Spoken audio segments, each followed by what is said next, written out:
ஆனா நீங்க வந்து ஒரு மருத்துவராவோ ஒரு இன்ஜினியராவோ போகும்பொழுது அங்க எல்லாத்துலயுமே உங்களால வந்து தமிழ்ல படிக்க முடியாது. அப்ப தமிழ் மீடியம் படிச்ச யாருமே மருத்துவர் ஆகலையா? ஆனா அங்க போய் வந்து ஆங்கிலம் தானே படிக்கிறாங்க. படிச்சதை நினைவூட்டி பார்க்கணுமே ஒழிய இன்னொரு ஆசிரியரை தேடி போய் உட்கார்ந்து டியூஷனுங்கிற பேர்ல காசை செலவழிக்க கூடாது. எல்லாமே என்னுடைய கல்வி அறையிலேயே முடிஞ்சிரும், என்னுடைய அரசு பள்ளியே. ஆனா நீங்க நினைக்கிறீங்களா? இப்ப நான் சொல்லிடுறேன், என்னையே வைங்க, நான் திருமணத்துக்கு முன்னாடி ஒருத்தரோட பழகிருந்தேன்னா அவரோட இணக்கமா பேர்ந்தேன்னா அது பாலியல் வன்கொடுமையா? அப்படி குறிப்பிடுறாங்க. இப்போ இது தவறு. ஆனா இதே மேம் இந்த மாதிரி இப்ப நீங்க மனைவியை விட்டுட்டு ஒரு நடிகையோட போனா பேசதான் செய்வாங்க, சொல்லதான் செய்வாங்க. ரீதியா பாலியல் வன்கொடுமை பண்ணிட்டாரு திரிஷாவன்னு சொல்றாங்களா? அப்ப அதே போல சீமான் அவர்களுக்கும் அந்த நடிகை வச்சு அப்ப எப்படி பொய்யாவே வரும்? நாங்க அது பாலியல் வன்கொடுமை கிடையாதுங்க, அது காதலிச்சு பிரிஞ்சது. திருப்பி திருப்பி வந்து இது தப்பு தப்பா சொல்லிட்டு கல்யாணம் பண்ணிக்கிறதா சொல்லி என்ன ஏமாத்திட்டார்ல அப்படி.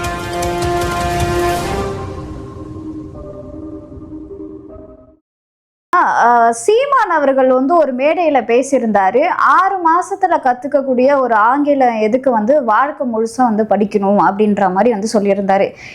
இப்ப இருக்க காலகட்டத்துல வந்து ஆங்கிலம் வந்து அவசியம்தான், தமிழ் முதன்மையா இருக்கட்டும், அது வந்து இருந்துதான் ஆகணும்.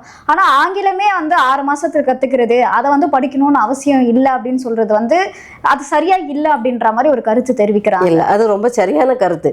ஏன்னா ஆங்கிலத்தை நீங்க வந்து ஆங்கில வழி கல்வி வழியா தான் படிக்கணும்னு அவசியம் கிடையாது. நீங்க அண்ணன் சொல்ற கல்வி வழியா படிச்சாலே வந்து ஆங்கிலத்துல வந்து இப்போ ரொம்பவே தடுமாற்றம் இருக்கு. நம்ம தமிழகத்துல படிக்கக்கூடிய இளைஞர்களும் சரி எல்லாருக்குமே வந்து வாழ்நாள் முழுவதும் படிக்கும் போதே அதுல அவ்வளவு தடுமாற்றம் வரும். அப்படியெல்லாம் கிடையாது. 6 மாச கிளாஸ்ல வந்து ஆங்கிலம் கத்துக்கலாம். கத்துருக்காங்கல்ல, 6 மாசத்துல கத்துக்கிட்டவங்க இல்லையா?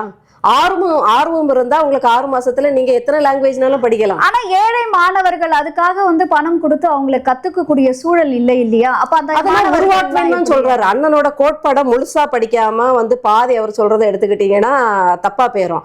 தேர்தல் வரைவு அந்த குழுல இருக்கிறதுனால சொல்றேன், அண்ணனுடைய அந்த கல்வி கனவு என்னன்னா தமிழ் வழியில உங்களுக்கு பாடத்திட்டங்கள் இருக்கும், தமிழ் வழியில கற்பிக்கப்படும். ஆனா ஆங்கிலத்துல ஆங்கிலமும் அவசியம் சொல்றாரு, அதுதான் அவருமே சொல்றாரு. அதை ஏன் நீங்க யாருமே கேட்க? ஆங்கிலம் வந்து மொழி பாடமா தேவையில்லை. முதன்மையா மொழி பாடமா தேவையில்லை, மொழி பாடமா உங்களுக்கு தமிழ் இருக்கும். ஆனா ஆங்கிலம் உட்பட உங்களுக்கு என்னென்ன மொழிகள் உங்களுக்கு தெரிஞ்சுக்கணும்னு ஆசைப்படுறீங்களோ, கத்துக்கணும்னு ஆசைப்படுறீங்களோ அத்தனையும் அரசு பள்ளிகள்ல ஆசிரியர் நியமிக்கப்பட்டு படிக்க படிப்போம். அது ஒரு மொழி கொள்கைன்னா தமிழ்ல தான் படிக்கணும் அப்படின்ற ஒரு விஷயத்தான் ஒரு ஆங்கிலமும் தேவைப்படும். ஆங்கிலம் ஒரு பாடமாக இருக்கும். எப்படி நீங்க நான் தமிழ் வழி கல்வியில தான் படிச்சேன்.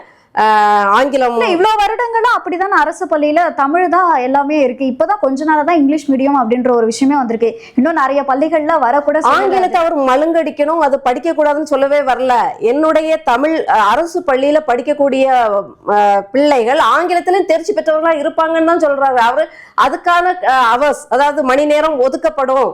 நீங்க சப்ஜெக்டா படிக்கிறது, ஒவ்வொரு சப்ஜெக்டையும் தமிழ்ல படிப்பீங்க. இப்போ தமிழ்ல தான் எல்லாரும் படிச்சுட்டு இருக்காங்க, எல்லா சப்ஜெக்டையும் படிச்சுட்டு இருக்காங்கன்னா அரசு பள்ளியில. ஆனா இங்கிலீஷ் உங்களுக்கு ஆங்கிலத்துக்கான ஸ்பெஷல் கிளாஸோ இல்ல ஆங்கிலம் கற்கிறதுக்கு வழியோ கிடையாதுல்ல. இப்ப நான் தமிழ் மீடியம் படிச்சேன், அந்த ஒரு சப்ஜெக்ட் எடுத்துட்டு ஸ்பெஷல் கிளாஸ் வச்சா எந்த அளவுக்கு சப்ஜெக்ட் எடுக்கிறது ஆங்கிலத்துல தான் வரும். ஆனா உங்களுக்கு பேசுறதுக்கு எப்படி தனியார் பள்ளிக்கூடத்துல போனா பிள்ளைங்க ஒரு மொழி கொள்கை, அதாவது ஒரு மொழி கொள்கை வந்து அதை கடைபிடிக்கலையே. ஒரு மொழி கொள்கை அப்படின்னா அவர் வந்து தமிழ் நம்ம தமிழ்ல மட்டும் தான் படிப்போம் அப்படின்ற மாதிரி சொல்லுவாங்க. இருமொழி கொள்கை வந்து ஆங்கிலம், மும்மொழி கொள்கை வந்து ஹிந்தியும் ஆட் ஆகுது. மும்மொழி கொள்கை வந்து இப்ப இருக்கக்கூடிய திராவிட கட்சிகள் சீமான் அவர்கள் முதற்கொண்டு வந்து எதிர்க்கிறாங்க. அப்போ ஒரு மொழி கொள்கைன்றப்ப அவர் மொத்தத்தை தமிழ்ல தான் மாத்துவேன் அப்படின்ற மாதிரி. ஆங்கிலத்தை எப்படி தமிழ்ல மாத்த முடியும்? அதுதான் அவர் வேண்டான்னு சொல்றாரு. அதுக்கு கற்பிக்கப்படும், அவ்வளவுதான். அதுக்கும் முக்கியத்துவம் கொடுக்கப்படும். ஏன்னா உலகம் முழுக்க நீங்க போனீங்கன்னா அது ஒரு பொது மொழின்னு இருக்கு. அதை வந்து யாரும் ஏற்றுக்கொள்ளாமலோ தவிர்க்கவோ இல்லை. தமிழை மழுங்கடிக்க கூடாதுன்னா நான் தமிழை பிரதானமா வச்சிருப்பேன். ஆனா ஆங்கிலம் கற்பிக்கப்படும். கூடவே உனக்கு என்னென்ன மொழிகள் படிக்க இன்ட்ரெஸ்ட் வந்து தமிழை வந்து மறக்கடிக்கிறாங்க இந்த திராவிட கட்சிகள் அப்படின்னு உறுதியா. அதுதானே அவங்களுக்கு வேலையே. தமிழை ஏதாவது ஒரு ரூபத்துல அவங்க அழிக்கணும். அது ஹிந்திக்கு மட்டும் எதிர்ப்பா காமிச்சு படிச்சுக்குவாங்க. ஆனா அவங்க நடத்துற பள்ளிக்கூடத்துல ஹிந்தி வந்து ஒரு பாடமா இருக்கும். அடுத்தது வந்து என்ன செய்வாங்கன்னா இந்த ஆங்கில சொல்லாடலோட பேசுறது. இப்பதான் அண்ணன் சீமான் அவர்கள் பெரிய விமர்சனம் வச்ச பிறகுதான் நம்ம சென்னையில இருந்து அந்த NA-MMA எடுக்கப்பட்டு முழுவதும் இப்ப கூட நான் பார்த்துட்டு வந்தேன். இந்த பூங்கா செம்மொழி பூங்கால முழுக்க தமிழ்ல கடைகள்லயும் வந்து கடைகள்ல நான் தேடுறேன். இப்ப நிறைய ஆங்கிலத்துல உள்ளதை மாத்தி தமிழ் படுத்தி இருக்காங்க. ஆனாலுமே அது முழுமையா மாறுச்சான்னு கேட்ட கிடையாது. ஆங்கில பெயரை வந்து தமிழ்ல வந்து அந்த போட்டிருக்காங்க. ஆனா நம்முடைய அரசு வந்து முழுசா தமிழ் படுத்தி மாத்தி இருக்கிறத பார்க்க முடியுது. அப்போ அதுக்கு ஒரு விமர்சனத்துக்கு ஒரு தீர்வு இருக்குல்ல. அப்போ எனக்கு இப்ப ஆங்கிலம் தேவைன்னா நான் எப்படி வேணாலும் கத்துக்கலாம். அதை பாடத்தின் வழியா தான் கத்துக்கணும்னு கிடையாது. ஏன்னா அது வந்து அறிவு இல்லை, அது ஒரு மொழியை நீங்க ஆங்கிலம் மட்டும் இல்ல எது வேணாலும் கத்துக்கலாம். தமிழுக்கு முக்கியத்துவம் கொடுப்பேங்கிறத கத்துக்கலாம். அதற்கான சூழல் வந்து இருக்கணும் இல்லையா? ஆனா பள்ளியில சூழல் இருக்கு. அதாவது ஆங்கிலத்துக்கு நான் ஆங்கிலேயர்கள் இங்க குடிவாழ்ற ஆங்கிலேய மக்கள் கிடைச்சா கூட நான் போட்டுடுறேன். நீங்க அந்த ஸ்லாங் அந்த மாடுலேஷனோட படிச்சுக்கோங்க அப்படின்னு கூட அவர் சொல்றாரு. ஆனா இந்த அளவுக்கு வந்து ஒரு மருத்துவராவோ ஒரு இன்ஜினியராவோ போகும் பொழுது அங்க எல்லாத்துலயுமே உங்களால வந்து தமிழ்ல படிக்க முடியாது. அப்ப தமிழ் மீடியம் படிச்ச யாருமே மருத்துவர் ஆகலையா? ஆனா அங்க போய் வந்து ஆங்கிலம் தானே படிக்கிறாங்க. அவர் உயர்கல்விக்கு தமிழ்ல தான் கொண்டு வருவேன், உங்களுக்கு மொழி ஆற்றல கொண்டு வந்துடுறேன். திருப்பி நீங்க புரிஞ்சுக்கணும். இது வரைக்கும் ஆங்கிலம் படித்து வரக்கூடிய மாணவர்கள் வந்து அப்போ பாதிக்கப்படுவாங்க இல்லையா? பாதிக்கப்பட மாட்டாங்க. ஏன் அவங்கதான் அதுக்கு அடுத்து பிராக்டிகல் லைஃப்ல பேர். அதுக்குதான் பொதுவான இப்ப வந்து உலக நாடுகள்ல பொதுவா இருக்கக்கூடியது வந்து ஆங்கிலம் தான். ஆங்கிலம் தெரிஞ்சா யாரு என்ன வேணாலும் படிக்கலாம், எங்க வேணாலும் போய் வேலை பண்ணலாம் அப்படின்ற ஒரு சூழ்நிலை வரும்பொழுது சோ அது எல்லாருமே பயன்படுத்தி இருக்காங்க. அந்த ஆங்கிலத்தை நான் வந்து நிப்பாட்ட போறது இல்ல, ஆங்கிலத்துல படிக்க கூடாது அப்படின்னு சொல்ல போறது இல்ல. ஆங்கிலத்தை அரசு பள்ளிகள்லயே நான் வந்து நடத்த வைக்கிறேன். உங்களை ஆங்கிலத்திலேயும் சிறப்பான பேச்சாற்றல் கொண்டவர்களா, ஆங்கிலத்திலேயே எல்லாத்தையும் புரிந்து கொள்ளும் ஆற்றல் கொண்டவர்களாகவும் மாத்திரேன் அப்படின்னு தான் சொல்றாரு. தமிழுக்கு முக்கியத்துவம் அவ்வளவுதான். ஆங்கிலம் நீங்க படிச்சுக்கோங்க, பிரெஞ்சு படிக்கணுமா படிச்சுக்கோங்க, ஹிந்தி படிக்கணுமா படிச்சுக்கோங்க, அதெல்லாம் எக்ஸ்ட்ரா கரிக்குலர் ஆக்டிவிட்டிஸ்பாங்க இல்லையா? நீங்க 12ஆம் வகுப்பு முடித்து போகிறதுக்குள்ள தமிழ்ல எவ்வளவு பேச்சாற்றலும் புரிந்துணர்வு கொண்ட ஆற்றலும் உள்ளவர்களா வெளியில வருவீங்களோ? இல்ல அப்படி வரணும்னா இருமொழி கொள்கையை பின்பற்றினால் மட்டுமே சாத்தியம். அப்படி இல்ல அதெல்லாம் கிடையாதுங்க. டியூஷனுக்கெல்லாம் போறாங்க, தனியா கோச்சிங் கிளாஸ் எல்லாம் போறாங்க, போய் படிச்சுட்டு இல்லையா? அது மாதிரி ஏழை மாணவர்களும் எல்லாம் நடுத்தர அரசுலயே கொடுத்துறேங்கிறாரு. எங்கேயும் போய் படிக்க வேண்டாம். அவரு அதுல அவருக்கு துளியும் வந்து ஆர்வமோ இதுவோ கிடையாது. அது ஏற்புடையதா அவர் கொள்ளவே இல்லை. தனியார்களை ஊக்குவிக்கிற எண்ணத்துல அவர் சிறிதும் கிடையாது. இந்த கோச்சிங் கிளாஸ் போறது, டியூஷன் ஃபீஸ் எக்ஸ்ட்ரா கட்டுறது, இந்த இதுல எல்லாம் அவர் கிடையாது. நான் நடத்தக்கூடிய அரசு பள்ளிக்கூடத்துல படிச்சவன் மாலையானா வீட்டுல போய் விளையாடணும், படிச்சதை நினைவூட்டி பார்க்கணுமே ஒழிய இன்னொரு ஆசிரியரை தேடி போய் உட்கார்ந்து டியூஷனுங்கிற பேர்ல காசை செலவழிக்க கூடாது. எல்லாமே என்னுடைய கல்வி அறையிலேயே முடிஞ்சிரும். என்னுடைய அரசு பள்ளியே நீங்க நினைக்கிறீங்களா? எல்லாமே அண்ணன் சொல்ற மாதிரிதான். எதுவுமே சாத்தியத்துல இருந்து பிறந்தது கிடையாது, தேவையில இருந்து பிறந்ததுதான்.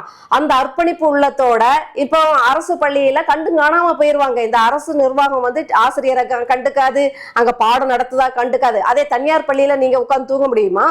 தனியார் பள்ளியில கேமரால பாத்துக்கிட்டு டீச்சர் வந்து உட்கார்ந்துட்டு இருந்தா மெமோ போட்டு விட்டுருவாங்களே. அந்த மாதிரி கவனிக்கும் போது அதே மாதிரி உங்களுக்கு முடிவு, அதாவது நல்ல இது இங்க வந்துருமே ரிசல்ட். எங்க அரசு பள்ளிகளும் தனியார் பள்ளியில எப்படி கண்காணிக்கப்படுகிறார்களோ ஆசிரியர்கள், அதே மாதிரி அரசு பள்ளியில கண்காணிக்கப்படும் போது இவை எல்லாம் நிறைவேறும். அப்ப எப்படி சாத்தியம் இல்லைன்னு நீங்க சொல்ல முடியும்? 2 டீச்சரை வீட்டுக்கு அனுப்புனா 2 தடவை மெமோ கொடுத்தா அவங்களும் உட்காந்து உயிரை கொடுத்து சொல்லிட போறாங்க. இல்ல இதே போல தொடர்ச்சியா பண்ணிட்டு இருக்கும் பொழுது அப்புறம் அவங்களுமே போராட ஆரம்பிச்சிருவாங்க. அதை சமாளி வேற யாருமே BEd படிச்சவங்க இல்லையா? வேற யாரும் ஆசிரியர் தகுதி பெற்றவங்க இல்லையா? இவங்க மட்டும்தான். இப்போ அரசு ஆசிரியர்கள் எடுக்கிறாங்க இல்லையா, காலம் முழுக்க அவங்கதான் அந்த டேபிளையும் பெஞ்சையும் தேய்ச்சிட்டு போகணுமா? வேற யாரும் BEd முடிச்சவங்க இருக்க மாட்டாங்களா? ஆசிரியர் பயிற்சி முடிச்சவங்க வேற யாரும் இருக்க மாட்டாங்களா?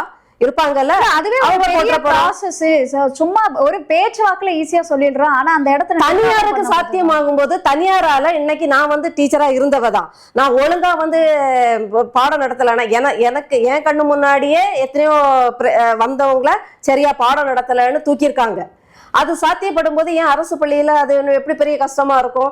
அப்படி சொல்லி தப்பிக்கிறீங்க, அப்படி சொல்லி வந்து இந்த சோம்பேறி டீச்சர்களை ஊக்குவிக்கிறீங்க. உங்களுக்கு அவங்களோட ஓட்டு தேவைப்படுறதுங்க அப்படிங்கறதுனால இவங்களை கண்டுக்காம இருக்கீங்க.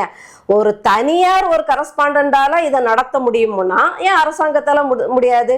2 மெமோ கொடுத்தா போதும், வீட்டுக்கு கூட அனுப்ப வேண்டிய அவசியம் இல்லை. பெரிய பெரிய குற்றங்களுக்கு வீட்டுக்கு அனுப்பிடலாம். அந்த குற்றங்கள் கூட நடைபெறாத அளவுக்கு கண்காணிப்பு கேமரா எல்லாமே பொருத்திடுவேன்.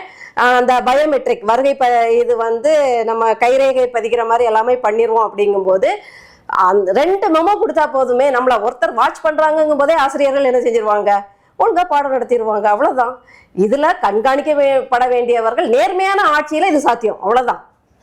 மேம், இப்போ வந்து சீமான் அவர்கள் விஜய் அவர்களை என்னதான் விமர்சனம் பண்ணாலுமே வந்து அரசியல் ரீதியாக தான் வந்து விமர்சனம் பண்ணுவார். ஆனால் நயினா நாகேந்திரன் அவர்கள் வந்து இப்போ சமீபத்தில் வந்து விஜய் அவர்கள் முதல்ல த்ரிஷா விட்டு வெளியே வாங்க, ஒரு மாநில பொறுப்பில் இருந்துட்டு வந்து இந்த மாதிரி ஒரு கட்சி தலைவரை வந்து விமர்சனம் பண்ணுறதுக்கு பல்வேறு விமர்சனங்களும் எழுந்துட்டு வருது. நீங்கள் வந்து இதை எப்படி பார்க்குறீங்க? எனக்கு ஃபர்ஸ்ட் ஆஃப் ஆல் இதை பற்றி பேசுறதுக்கே ஒரு பெரிய ஆர்வம்லாம் இல்லை. ஏன்னா அவங்கவுங்க நடக்க, ஏன் அண்ணன் சீமான் அவரோட தனிப்பட்ட வாழ்க்கையை பற்றி பேசாததா? இதே விஜய் ரசிகர்கள் முன்னாடி இந்த ஊப்பிகள் தான் இதை பண்ணிட்டு இருந்தாங்கன்னா அவங்கெல்லாம் கூட இந்த தீர்ப்புக்கு அப்புறமா வந்து அமைதி ஆயிட்டாங்க. ஆனால் இப்ப இத வந்து அதிகமா நம்ம பதிவு வந்து பேசுறது, அரசியலே வந்து ஒரு கட்சி தலைவரை இப்படி வந்து ஒரு நடிகையோட தொடர்பு படுத்தி பேசுறதா இருக்கட்டும், இந்த மாதிரி விமர்சனம் பண்றதை நீங்க எப்படி பாக்குறீங்க? அவரோட கீர்த்தி சுரேஷ் அவங்களோட கல்யாணத்துக்கு யாரோட போனாரு? மனைவியோடயா? விஜய் அவர்கள் விஜயோட மனைவி இருக்காங்கல்ல, த்ரிஷாவோட போயிருந்தாங்க. இல்ல விஜயோட மனைவி இருக்காங்கல்ல, இருக்காங்களா இல்லையா? ஆனா யார் கூட போகணும்ன்றது அது அவரு தானே முடிவு பண்ண. அப்ப சொல்லதான் செய்வோம். அவர் முடிவு பண்ணட்டும். அவர் முடிவு பண்ணக்கூடாது. த்ரிஷா கூட போறது சட்டப்படி குற்றம் அப்படின்லாம் நான் பேச வரல. ஆனா போனா பேசுவாங்களா இல்லையா? பேசுவாங்க. நீங்க இப்ப இங்க அலுவலகத்துல இருக்கீங்க. இப்போ விஜய், அதாவது சீமான் அவர்களையும் விஜயலட்சுமி அவரோட தொடர்பு படுத்தி வந்து அது வந்து ஒரு காலத்துல அவங்க விரும்பினது. இங்க விரும்பினதெல்லாம் கல்யாணத்துல முடியறது இல்ல. இப்படி வந்து அவங்கள விமர்சனம் ஒரு கட்சி தலைவர் இது நடக்குது. உங்களுக்கு புரியுது இல்ல? இப்போ நீங்க சொல்ற நடிகையோட அண்ணன் சீமான் அவர்களுக்கு எந்த தொடர்பும் கிடையாது. எப்போ? 15 வருஷமா தொடர்பு கிடையாது. அது கல்யாணத்துக்கு முந்தைய ஒரு உறவு. எல்லார் வாழ்க்கையிலையும் வந்துட்டு போற ஒரு நிகழ்வு. திருப்பி செய்யப்பட்டதா அவர் மீது அது எப்படி இல்லையா? அது எப்படி அப்படின்னா அவரே அப்படிதான் வந்து சொல்லி இல்லையே, பாலியல் வன்கொடுமைன்னு சொல்லவே இல்லையே. எப்படி நீங்க தப்பா சொல்லுவீங்க? அவங்க விஜயலட்சுமி அவர்களை பார்த்து நீங்க ஒண்ணு குழந்தை இல்ல, இது வன்கொடுமை இல்லைன்னு சொல்லியிருக்காங்க. பாலியல் வன்கொடுமைன்னா இப்ப தண்டனை எல்லாம் கொடுத்திருப்பாங்க. எப்படி ஒருவர் அந்த அப்படி இவங்க இந்த திமுக ஏவல் துறை அப்படி பதிவு செஞ்சிருக்கு. ஆனா அது தவறுன்னு தெரியும் பொழுது அப்ப அதே மாதிரி இன்னொரு கட்சி தலைவரை இதே மாதிரி ஒரு சாயம் பூசும் போது அப்ப அதுவும் தவறு தானே. நான் ஒண்ணு நல்லா திருப்பி இது பண்ணிக்கோங்க. அது வந்து 15 வருஷத்துக்கு முந்தைய ஒரு விரும்பி பிரிந்த உறவு. அதுதான் விரும்பி பிரிந்த உறவு பாலியல் வன்கொடுமை ஆகாது. நீங்களே அந்த வார்த்தையை பதிவு செய்யக்கூடாது. இப்ப என் பிள்ளை, இப்ப நான் சொல்லிடுறேன், என்னையே வைங்க, நான் திருமணத்துக்கு முன்னாடி ஒருத்தரோட பழகி இருந்தேன்னா அவரோட இணக்கமா போயிருந்தேன்னா அது பாலியல் வன்கொடுமையா? அப்படி குறிப்பிடுறாங்க. இப்போ இது தவறு. ஆனா இதே இந்த மாதிரி இப்ப நீங்க மனைவியை விட்டுட்டு ஒரு நடிகையோட போனா பேசதான் செய்வாங்க, சொல்லதான் செய்வாங்க. பாலியல் வன்கொடுமை பண்ணிட்டாரு த்ரிஷாவன்னு சொல்றாங்களா? இல்ல அவரோட போறாரு அப்படின்னு சொல்லதான் செய்வாங்க. ஒண்ணு நீங்க போகாம இருக்கணும், போனா ஆமா போறேன் உங்களுக்கு என்னன்னு கேட்டுட்டு போனோம். அது வந்து தவறா சொல்றாங்களா இல்ல? நீங்க மனைவியை விட்டுட்டு ஒரு நடிகையை மட்டும் கம்பேர் பண்ணி பேசுறதே வந்து தவறுதான். எங்க நீங்க போனீங்க அதனால சொல்றோம். தொடர்பே இல்ல அவங்களுக்கும் அந்த நடிகை.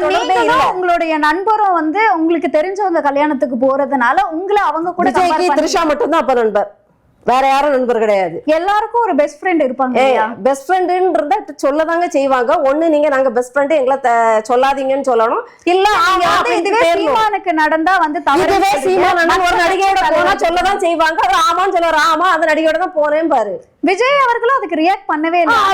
அரசியல் கட்சி ஒண்ணும் இல்ல. நடந்தா இப்ப சீமான் அண்ணன் அவர்கள் ஒரு நடிகையோட தனியா பயணிக்கிறாருன்னா அதை பார்த்தவங்க சொல்லதான் செய்வாங்க.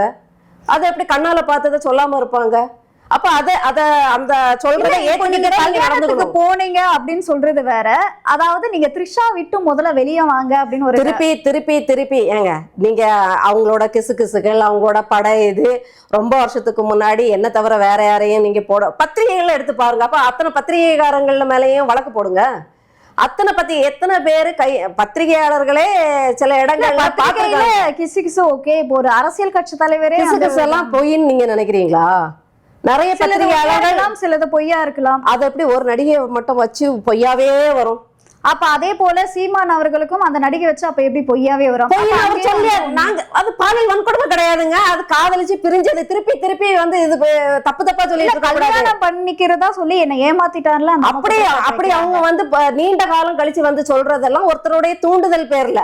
அந்தமா விட்டுட்டு ஓடி போனதுக்கு இவர் பழி ஏத்திட்டு இருக்க முடியாது. இவரு அந்த நேரத்துல ஜெயில இருந்தாரு. எது தேசிய இதுக்கு இறையாண்மைக்கு எதிராக பேசிட்டாரு. நாங்க இது எதுவுமே வந்து நானோ என்னோட நீங்க தெளிவாக்கணும்ல. நீங்களே இந்த கேட்க கூடாது, நீங்களே இந்த கேள்விகளை அபத்தமா கேட்க கூடாது. இருக்காங்களே அப்படின்ற கருத்தை தான் பேசிட்டு இருக்காங்கன்னா சரியா பேசணும். அது என்னைக்கும் நடந்து. ஏங்க இதுல 95% மக்கள் காதலிச்சிருப்பாங்க. அதுல பாதி பேர் தான் கல்யாணத்துல அது முடிஞ்சிருக்கும். மீதி எல்லாமே வேற வேற கல்யாணத்துல முடிஞ்சிருக்கும். அதுல ஒருத்தர்லாம் ஒண்ணு மண்ணுமா பழகி கூட இருப்பாங்க. அதுக்காக எல்லாம் பழைய காதலன் வந்து நின்று பாலியல் வன்கொடுமை பண்ணிட்டேன்னு சொன்னா ஒத்துக்க முடியுமா? அது எப்படி முடியும்? 5 பிரேக்கப் ஆகுது, 10 பிரேக்கப் ஆகுது, 20 பிரேக்கப் ஆகுது. அப்போ உங்களுக்கு அந்த பொண்ணுக்கு 4 பேரோட பிரேக்கப் ஆயிருக்கு. அப்ப 4 பேரோட பாலியல் வன்கொடுமை நடந்துச்சுன்னு சொல்ல வேண்டியதானே? ஏற்கனவே அந்த பொண்ணோட ஹிஸ்டரி நீங்க போய் பாத்தீங்கன்னா 7-8 பிரேக்கப் ஆயிருக்கு. அப்போ இந்த நடிகை எல்லாரையும் பாலியல் வன்கொடுமை பண்றான்னு சொல்லுவோமா? விட்டுட்டு போன பிறகு வந்து கல்யாணம் முடிச்ச பிறகு வந்து நிக்கிறதெல்லாம் அசிங்கத்தின் கேள்வியாகவே வைக்க கூடாது. திருமணத்துக்கு பின்னாடி ஒருத்திய ஆசையை காட்டி ஏமாத்துனா, திருமணத்துக்கு பின்னாடி ஆசை காட்டி ஏமாறுறானா ஃபர்ஸ்ட் அந்த பொண்ணு தான் சரியில்லை. அவர் கல்யாணம் ஆயிடுச்சுன்னு தெரியல, அப்ப நீ தெரிஞ்சுதான் போறேன்னு அர்த்தம். திருமணத்துக்கு முன்னாடி இது எல்லார் வாழ்க்கையிலும் நடக்கக்கூடிய ஒரு இயல்பான ஒண்ணு. இதை நீங்க தூக்கிட்டு வந்துட்டு இருந்தீங்கன்னா எப்படி? மனைவியோட ஒண்ணு மண்ணா இருக்கிறது பாலியல் வன்கொடுமையா? இல்ல. 2 பேர் இணக்கமா ஒண்ணு கூடி இருக்கிறது உறவாடுவது வந்து பாலியல் வன்கொடுமையா? ஒருத்தருக்கு விருப்பம் இல்லாம வற்புறுத்தலின் பேர்ல நடந்தாதான் அது பாலியல் வன்கொடுமை. எப்படி அதை கொண்டு வருவீங்க? இந்த மாதிரி ஒரு குற்றச்சாட்டு தானே அவங்க வைக்கிறாங்க. குற்றச்சாட்டு இல்ல, இப்பவும் வந்து அவர் வந்து பாலியல் வன்கொடுமைனாரா நயினார்? இல்ல அந்த வீட்டை விட்டு வெளியில வாங்கன்னு தானே சொன்னாரு. அவர் வந்து அப்படி பார்த்தா ஓரளவுக்கு நாகரீகமா தான் பேசியிருக்காருன்னு சொல்லலாம். ஒருவேளை அவர் அந்த இடத்துல இருந்து பேசுனது தப்பா இருக்கலாம். ஆனா அவர் வந்து ஒன்னும் அசிங்கமாவோ கீழ்த்தரமாவோ பேசல. அந்த வீட்டை விட்டு வெளியில வாங்க, ரொம்ப ஃப்ரெண்டு கிட்ட போய் தோழி கிட்ட வந்து நீங்க உறவாடிட்டு இருக்காதீங்க, அந்த எண்ணத்துல கூட அவர் சொல்லி தோழி இன்னும் ரொம்ப உறவாடிட்டு இருக்காங்க இந்த மாதிரி எதுவும் சொல்லாம த்ரிஷா விட்டு வெளியே வாங்க அவ்வளவுதானே சொன்னாரு. அது ஒன்றும் பெரிய தப்பு இல்லை. உங்களோட நேரத்தை ஒதுக்கி பல்வேறு கேள்விக்கு விளக்கம் அளிச்சிருக்கீங்க, அதற்கு நன்றி.